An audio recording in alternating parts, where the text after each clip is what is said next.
في البدء كان الكلمة والكلمة كان عند الله وكان الكلمة الله.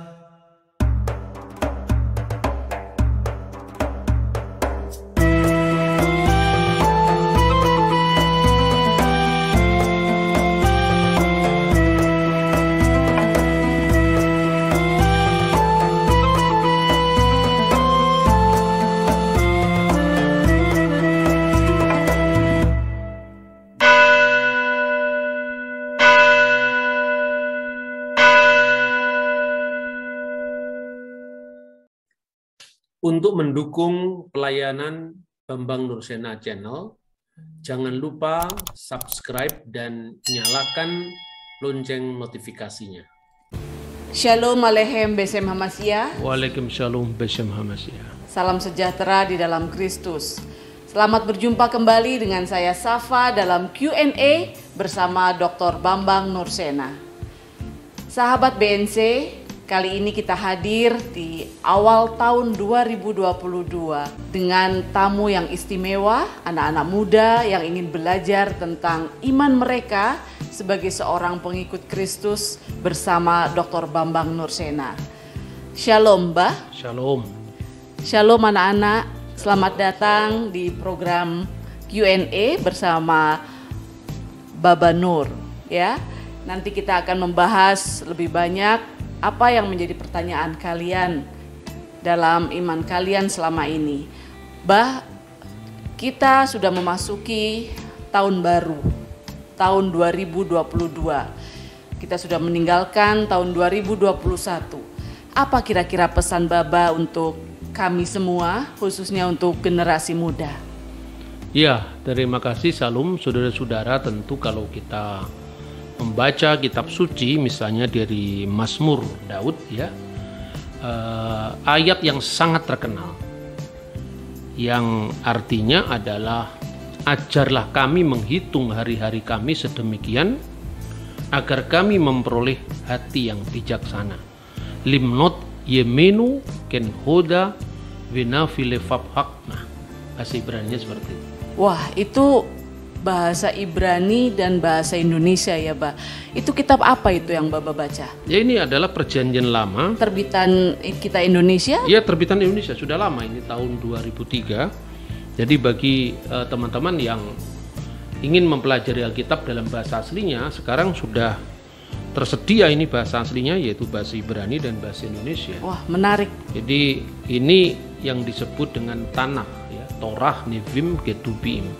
Jadi kitab Taurat, kitab Nabi-Nabi, dan tulisan-tulisan suci yang lain.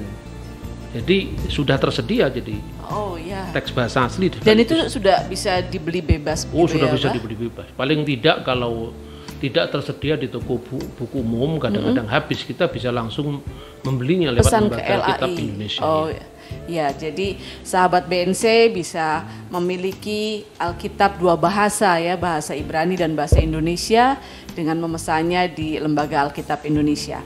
Baik, Bah, mengawali tahun 2022 ini yang tadi Baba baca dari kitab Mazmur 90 ya, Bah? Iya. Dan kita akan membahas mungkin sekitar itu untuk tema kita pada program kali ini. Saya tahu kalau Mazmur itu adalah tulisan dari Raja Daud. Raja Daud, iya. Tetapi di sana ada doa yang itu adalah tulisan dari Musa. Apakah sebelum itu sudah ada Mazmur? Artinya sebelum Daud sudah ada Mazmur? Ya begini, jadi pemahaman kita tentang Mazmur itu tidak harus melihat bahwa itu semua tulisan Daud. Jadi itu pemahaman orang Yahudi dan orang Kristen. Jadi Mazmur itu bahasa Ibraninya adalah Tehillim. Tehillim itu artinya sebetulnya pujian-pujian. Dan itu merupakan kompilasi dari pujian-pujian yang terbesar dikumpulkan oleh Raja Daud. Tetapi sebelum itu, tradisi memuji itu kan sudah tradisi bangsa Israel yang dari abad ke abad. Makanya Musa ya tentu melalui transmisi yang turun-temurun dikenal sampai Raja Daud. Ya, Raja Daud itu kan hidup tahun 1000 sebelum Masehi. Sedangkan Nabi Musa itu hidup kira-kira Exodus itu mulai berjalan tahun 1446. Berarti ya kira-kira 350 sampai 400 tahun sebelumnya, dan itu tentu dalam budaya Israel yang melestarikan sesuatu dari tradisi liturgis itu tentu ya memang tulisan Musa. Jadi dalam bahasa aslinya itu sebetulnya doa Musa abdi Allah, kan terjemahan Indonesia begitu ya, pasal 92 ayat 1. Sebetulnya di dalam bahasa Ibrani itu berbunyi Tefilah Moshe Isha Elohim. Jadi doa Musa, Is itu artinya laki-laki, Ha Elohim artinya laki-laki Allah. Diterjemahkan secara bebas abdi Allah artinya seorang yang benar-benar dipakai Allah. Kalau dalam terjemahan bahasa Arab itu adalah sholat li Musa. Jadi doa dari Musa, rajulillah, jadi laki-laki Allah. Nah itu dari zaman Musa, kemudian nyanyian pujian, kita kan bisa melihat misalnya di dalam kitab Taurat ya, misalnya Eleha Devarim 32, 33 itu kan isinya nyanyian Musa. Dan tentu ada mazmur yang dilestarikan oleh bangsa Israel yang kemudian dimasukkan dalam Mazmur Daud. Nah, tradisi pujian itu sampai sekarang masih berlaku. Misalnya kalau kita lihat ya, orang Yahudi misalnya itu misalnya kita bisa melihat di memorial makam David ya di Yerusalem dekat Senakel itu. Di situ kan mereka selalu membawa kitab Mazmur seperti ini, yang kecil-kecil, yang kecil begini, dan itu dimasukkan ke saku. Jadi mereka mengajikan Mazmur ini ya, Mizmor le David atau Tefilah Moshe Isha Elohim, itu dibaca seperti itu. Dan kemudian pernah lihat kan, orang Kristen itu kan bagian dari Yudaisme, sehingga Mazmur ini kemudian kalau di gereja-gereja berbahasa Yunani juga ini ada psalmoi. Jadi ini dari bahasa Yunani. Kemudian kalau dalam bahasa Koptik ya bahasa Koptik, bahasa Syriak di gereja Ortodoks Syria, dan bahasa Arab ya, karena Timur Tengah itu mayoritas mereka sekarang memakai bahasa Arab ya, sejak sebelum zaman Islam, khususnya di Syria, dengan ditemukannya prasasti-prasasti pra-Islam yang kebanyakan tertulis dalam bahasa Arab, misalnya prasasti Umul Jimal, prasasti Jabat, prasasti Haran, itu kan semua sebelum kelahiran Nabi Muhammad. Hanya memang tidak meluas. Bahasa Arab itu diperluas setelah kedatangan agama Islam. Sampai hari ini orang dari gereja Koptik juga membacanya seperti orang Yahudi, min masamir liyabina Dawud an-nabi wa malikut tohir barokatuhu alaina amin haleluya. Memang itu dipujikan, dan itu indah sekali. Indah sekali. Jadi seluruh dari puji-pujian itu dinamakan Tehillim. Ya, Tehillim itu terdiri kalau dalam teks Ibrani 150 mismor.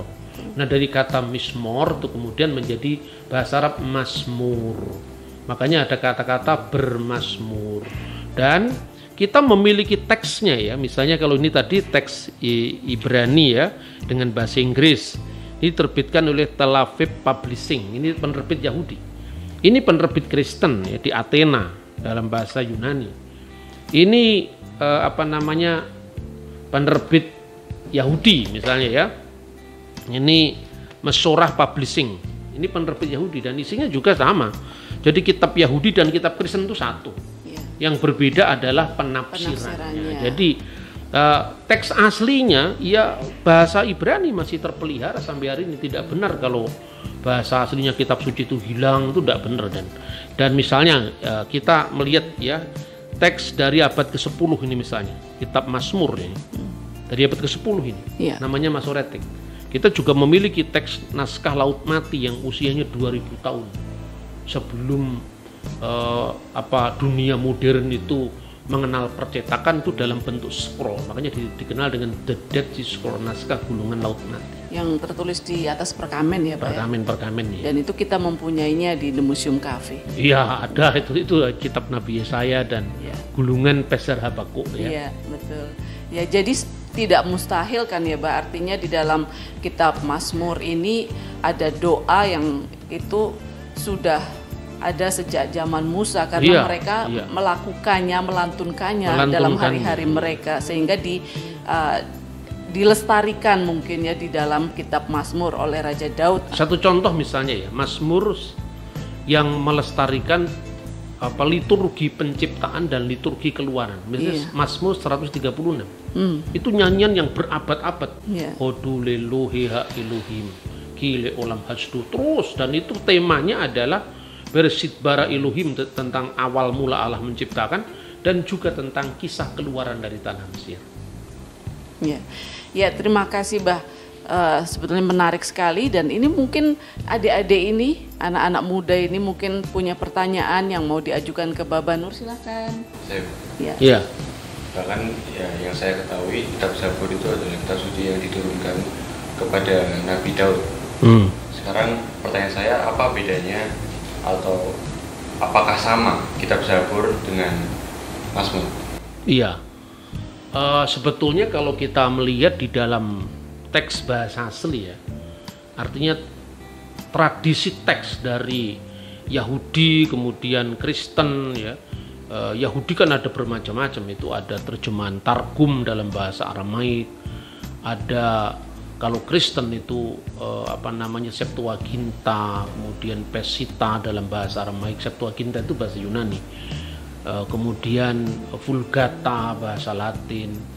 Termasuk nantinya dalam bahasa Arab itu tidak ada kata jabur. Kata jabur itu sebetulnya bukan berasal dari Yahudi dan Kristen. Namun memang ada tradisi di luar teks kitab suci. Misalnya kalau kita membaca syair-syair pada masa pra-Islam, misalnya syair yang terkenal itu Imru Al-Qais. Itu menulis dalam syairnya, salah satunya itu kira-kira ada kata jabur di situ. Kakot jaburin fi masahi fil rubbani. Jadi seperti kot tulisan jabur di dalam mushaf para rahib. Dan itu terkait dengan Kristen. Karena apa? Di wilayah Arab sebelum zaman Islam itu kan banyak dir ya, atyar bahasa Arabnya secara jamak. Dir itu adalah biara. Di mana Mazmur itu menjadi bagian dari doa-doa mereka. Maka dari kata jabur itu kemudian mulai dikenal sebagai padanan dari kata Mazmur. Padahal sebetulnya kalau di dalam teks asli Ibrani tidak ada. Terus kemudian bahasa Yunani yang lebih tua, misalnya Septuaginta juga tidak ada. Jadi itu kemudian menjadi istilah khas dalam dunia puisi sebelum zaman Islam, lalu dilanjutkan oleh Islam. Tetapi jabur tidak pernah turun. Nah, itu memang pujian dari Raja Daud, pujian dari Musa, pujian dari bangsa Israel kuno. Jadi kita harus jujur ya, bahwa pemahaman Kristen dan Yahudi di satu pihak dan pemahaman Islam tentang wahyu itu berbeda. Jadi dalam pandangan Yahudi baik Taurat maupun Zabur tidak pernah turun dari langit. Itu muncul dalam konteks sejarah. Tetapi para penulis kitab suci itu mendapatkan ilham dari Roh Suci sehingga pesan teologisnya tidak bisa salah. Itu maknanya. Iya, gimana? Sudah paham ya? Iya. Ayat Mazmur 90 manakah yang sudah ditulis oleh Nabi Musa? Itu bisa dibaca misalnya. Saya bacakan. Maksudnya yang membuktikan bahwa itu Mazmur 90 itu tulisan Musa. Tulisan Musa. Iya. Ini saya bacakan dalam terjemahan bahasa Indonesia ya, Bah. Sungguh kami habis lenyap karena murkamu, dan karena kehangatan amarahmu kami terkejut. Engkau menaruh kesalahan kami di hadapanmu dan dosa kami yang tersembunyi dalam cahaya wajahmu. Sungguh segala hari kami berlalu karena gemasmu. Kami menghabiskan tahun-tahun kami seperti keluh. Masa hidup kami 70 tahun dan jika kami kuat 80 tahun. Dan kebanggaannya adalah kesukaran dan penderitaan. Sebab berlalunya buru-buru dan kami melayang lenyap. Siapakah yang mengenal kekuatan murka-Mu dan takut kepada gemas-Mu? Ajarlah kami menghitung hari-hari kami sedemikian, hingga kami beroleh hati yang bijaksana. Iya, coba perhatikan deh, ayat-ayat itu kan menggambarkan sebetulnya bagaimana di akhir perjalanan Nabi Musa. Jadi kira-kira itu adalah hari-hari tahun-tahun terakhir. Di tahun-tahun terakhir perjalanan Eksodus. Dari tanah Mesir sampai ke Nebo. Jadi itu peristiwa yang berlangsung 38 tahun. Dan kemudian itu diteruskan oleh Yosua sampai memasuki ke tanah perjanjian. Jadi Musa menggambarkan bagaimana hari-hari yang digambarkan penuh dengan kegemasan Tuhan. Karena itu gambaran yang sangat jelas tercermin dari kitab Taurat sendiri. Jadi ada 3 periode penting dalam kehidupan Nabi Musa ya. 40 tahun pertama itu adalah kehidupan di istana Fir'aun, di mana dalam kitab Kisah Para Rasul itu Musa mendapatkan segala hikmat orang Mesir. Jadi periode kedua ketika Musa karena rasa patriotismenya, rasa nasionalismenya membunuh orang Mesir, kemudian dia mengungsi ke wilayah. Akhirnya Nabi Musa itu menikahi putri dari kepala kabilah itu yang namanya adalah Yitro ya.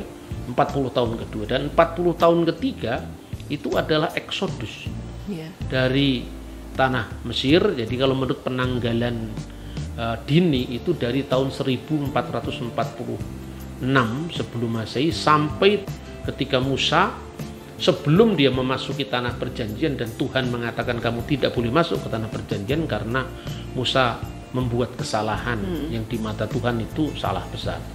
Dan pergumulan selama di padang gurun itulah yang sebetulnya dikeluhkan oleh Musa. Siapakah manusia ini? Manusia itu kan nisbi. Ya, 1000 tahun di kita itu seperti 1 hari di mata Tuhan. Jadi artinya 1000 ini bukan 1000 dalam pengertian bilangan 1000 tahun beneran. Itu artinya masa yang tak terbatas. Jadi masa manusia itu tidak sebanding dengan kekekalan Tuhan. Makanya dalam Mazmur 90 itu diawali engkaulah tempat perteduhan kami, dari abad ke abad turun temurun engkau adalah Allah dan seterusnya. Jikalau Tuhan itu mau, Tuhan hanya mengatakan kembalilah kamu kepada debu dan seterusnya. Itu gambaran betapa nisbinya kehidupan manusia ya. Nah, itu yang menjadikan salah satu bukti bahwa sebetulnya itu gambaran tentang periode akhir dari Eksodus itu sendiri. Ya, jadi 5 ayat itu menyiratkan bagaimana perjalanan Musa saat itu, khususnya di hari-hari terakhirnya ketika Eksodus ya. Ya, memang tidak secara eksplisit tertulis itu tulisan Musa ya, tetapi dari isinya kita bisa yang eksplisitnya ya judulnya tadi, itu Tefilah. Dari Musa tadi, apa Isha Elohim tadi. Oh ya, betul. Ya, terima kasih, Bah. Ini anak-anak ada lagi yang mau bertanya. Dalam Mazmur 90 ayat 10 yang telah dibacakan tadi kan berbunyi masa hidup kami itu 10 tahun, kalau kuat 80 tahun. Nah, apakah yang kita dapat pelajari dari kehidupan Musa ini, Pak? Masa hidup kami 70 tahun. Kalau kuat 80 tahun. Kebanggaannya adalah penderitaan dan seterusnya. Jadi Musa sendiri menyadari usia normal pada zamannya itu 70, itu rata-rata. Kemudian kalau kuat 80. Tetapi kenapa Tuhan mengizinkan dia sampai berusia 120 tahun? 20 tahun betul. Karena ada tugas yang harus diemban oleh Musa. Dan itu di mata Musa dalam kelemahan insaninya. Itu adalah pergumulan yang berat, yaitu yang ditampakkan dalam Mazmur ini. Nah, karena itu apa sih sebetulnya gambaran beratnya tugas Musa? Nah, tentu ini kisah yang panjang, tapi boleh kita simpulkan begini. Kalau kita mencermati kitab Torah ya, itu Kejadian sampai akhir itu kan periode di mana awal kehidupan manusia sampai zaman bapak-bapak leluhur ya. Kemudian periode kitab Keluaran ya sampai kitab Ulangan. Jadi Sefer Elishemot, Sefer Wayikra, Sefer Bamidbar sampai Sefer Elahadifarim itu isinya kehidupan di padang gurun. Dan belum sampai ke tanah perjanjian. Baru ke tanah perjanjian itu kan Sefer Yehosua, kitab Nabi Yosua. Sebelumnya itu kehidupan padang gurun. Maka di sanalah bangsa Israel ditempa oleh Tuhan dan diajarkan mereka itu nanti akan menjadi bangsa yang merdeka, akan menjadi bangsa yang merdeka. Untuk menjadi bangsa yang merdeka, dia harus memiliki jiwa merdeka. Dan apa yang terjadi ketika di padang gurun? Tuhan memberikan contoh bagaimana nanti dia menyembah Tuhan. Makanya ada kemah suci, kemah pertemuan yang nanti menjadi model dari pembangunan Beit Hamikdash, Baitul Maqdis atau Bait Suci yang baru terrealisasi pada zaman Raja Daud. Ya, artinya katakanlah peletakan batu pertama, tapi diselesaikan pada zaman putranya yaitu Raja Sulaiman atau Raja Salomo. Jadi bayangkan di dalam 40 tahun terakhir kehidupan Musa itu betapa sulitnya. Di tengah-tengah Tuhan memberikan disiplin seperti disiplin militer. Tuhan memberikan hukum yang keras. Dan hukum itu antara lain apa? Kalau bagi orang Yahudi yang namanya misfot atau hukum itu sebetulnya ada 3 klasifikasi. Dan 3 klasifikasi itu pun sebetulnya lebih berat daripada bangsa lain. Kalau bangsa lain itu berlaku yang oleh para rabi nanti dirumuskan menjadi 7 hukum keturunan Nuh atau Sefa Misfot Binin Noah. Tetapi untuk Israel ini lebih berat, yang namanya Misfot Moshe, yang nanti oleh para rabi disistematisir menjadi Taryak Misfot Moshe 613 Misfot Musa. Meskipun itu tidak semua rumusan dari zaman Musa, tapi artinya ada konsistensi sikap dari zaman Musa sampai zaman rabbinik itu tetap ya. Hukum itu 3. Pertama mispatim. Mispatim itu hukum yang berlaku bagi semua bangsa, semua agama, semua orang. Secara umum gitu ya. Jangan membunuh, jangan mencuri, jangan berzina, jangan berlaku dusta, itu universal. Itu berlaku bagi semua bangsa, juga muncul dalam hukum Nuh. Jadi kita orang Indonesia, baik Kristen, Islam, Hindu, Buddha, ya hukum Nuh itu. Yang kedua itu adalah dikenal edot, itu memorial law. Nah, bangsa itu selalu dilatih oleh Tuhan misalnya memiliki memori-memori yang harus dikenang sebagai pelajaran sejarah. Historia es magistra vitae, bahwa sejarah adalah guru dari kehidupan itu sendiri. Apa misalnya? Orang Yahudi dilarang makan daging di pangkal paha. Apa yang tersirat di sana? Memperingati ketika Nabi Yakub itu dipukul pangkal pahanya dalam sebuah pergulatan dengan seorang malaikat yang berteofani menjadi manusia. Nah, nenek moyang kita kan tidak pernah dipukul pangkal pahanya. Jadi boleh ya, Pak. Jadi kita boleh makan itu gitu loh. Contoh-contoh yang seperti ini kan orang memahaminya jangan letterless. Terus kemudian orang Yahudi kan dikuduskan supaya dia tidak serupa dengan bangsa-bangsa lain. Nah, melihat praktek bangsa lain misalnya penyembahan berhala. Dewi kesuburan Asyera itu dewi yang disembah oleh orang-orang di masa itu, orang-orang Filistin. Maka dilarang makan daging bersama susu induknya. Itu kan gambaran bagaimana supaya bangsa Israel tidak sama dengan bangsa Filistin yang menyembah dewi kesuburan Asyera tadi. Yang ketiga adalah hukum yang diklasifikasikan menjadi hukim. Hukum itu adalah hukum tanpa alasan. Pokoknya kita harus taat. Jadi misalnya imamat pasal 11 itu hanya berlaku bagi orang Yahudi. Jadi misalnya dilarang makan onta. Ya, onta nggak boleh dimakan. Yang kedua dilarang makan kelinci, dilarang makan pelanduk, dan dilarang makan gazir atau babi. Ya, kalau nenek moyang kita orang Majapahit kan makanannya celeng itu babi hutan. Jadi ini tidak berlaku bagi orang di luar Yahudi. Nah itu kira-kira. Jadi Musa melihat betapa beratnya orang Yahudi seperti ini. Untuk apa semua itu dilakukan? Itu kira-kira seperti itu. Nah kemudian ada seorang sastrawan yang sangat terkenal namanya Naguib Mahfud. Dari Mesir ya? Dari Mesir ya. Naguib Mahfud itu menulis buku yang berjudul Aulad Haridna, anak-anak di lingkungan kita. Dia mengatakan apa? Ini kritikan Najib Mahfud terhadap agama-agama Semitik, sebetulnya agama-agama baik Yahudi, Kristen maupun Islam. Digambarkan bahwa manusia itu memiliki nenek moyang yang sama yang dikenal dengan Gabalawi. Gabal itu dialek Mesir untuk Jabal, gunung ya. Awi itu dialek Mesir untuk Qawi. Jadi kuat, besar. Gunung yang kuat itu gambaran nenek moyang manusia.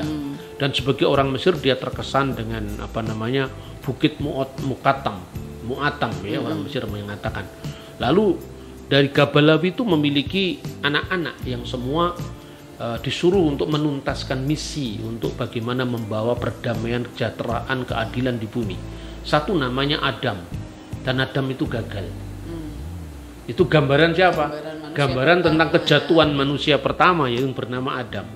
Kemudian dikirimlah putra yang kedua, namanya adalah Gabal. Itu Gunung Sinai. Itu simbol dari Musa. Musa ingin menggambarkan bagaimana disiplin yang keras tadi.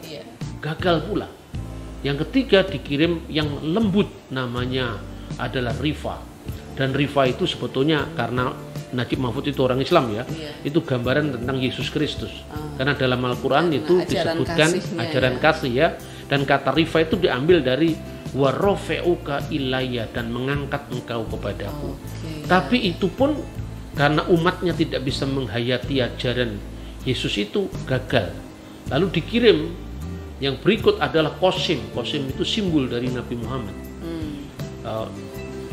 Itu pun gagal. Karena masing-masing dari orang yang diutus itu tidak mendialogkan perutusannya.